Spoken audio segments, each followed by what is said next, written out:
All right, this is Damien Turner once again. I'm still giving you some explanations pertaining to God and what the meanings of God is. A very deep area of the rabbit hole to try to traverse subconsciously and consciously, spiritually, and tread lightly, you know, in a sublime way. It's very difficult to speak very candidly about God because God is such a bigger and grander existence than just regular human thinking or regular human um, consciousness could even accommodate the thinking.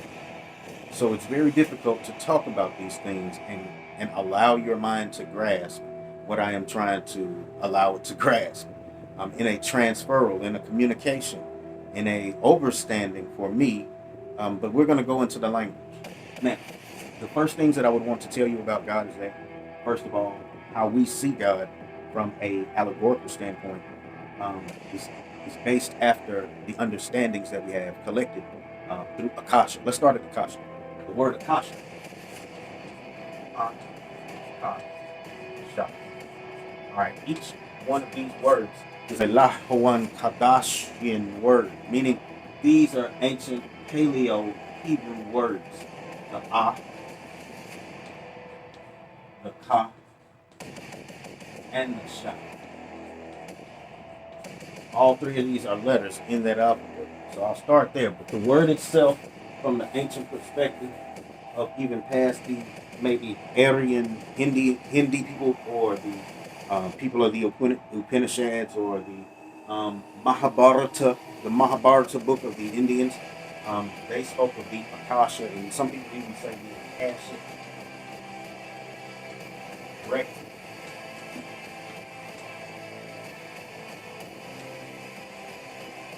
Now, explaining what the Akashic record is very difficult because we're talking about a existing book that is chronologically traveling back past the point of origin of our planet.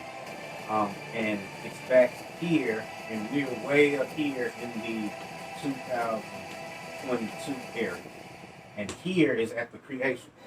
Before the creation even existed, there are records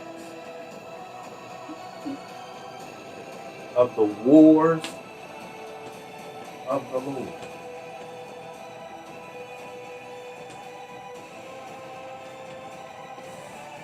Now, these records are the Akashic records. Okay, and people will say, well, the Bible is, the book of life or the book of a cosmic overstanding or the book of a spiritual, mind overwritten from the point of being, either Yahshua or Yahweh or angelic righteousness or whatever it might be. So what I'm telling you is all of this has to do with ether. Ether. Because the ether deals with the defining people, the people that were made out of definition that came from the original creation, which was made of ether, and their names were the Etherians or the Etherians. Some people say Etherians, some people say Etherians. So these Etherians were the original definers. Define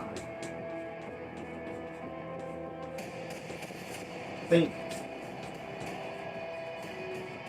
And see, because you define something as a noun, the word now and the noon on it, noun.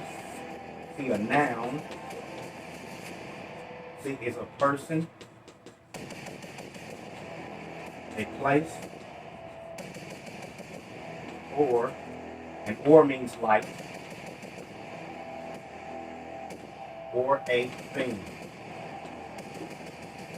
So these Etherians were defining the things and the persons and the place in all that is, which is also known as Ku, Lu, Moon, Kulum, or Pakalum, or Elkalum, or Alkalum in Arabic. So when you go back as far as you can go down the rabbit hole, you'll say down, but I'll say back. And the reason I say back is because we're dealing with a existential consciousness. We're dealing with an extraterrestrial consciousness that is beyond anything that you could probably calculate or overstand, understand, understand. I don't quite know how to really articulate it to you, but the overstanding outformation, you say information, but I say outformation, which because it's not just contained within you, it's contained within all.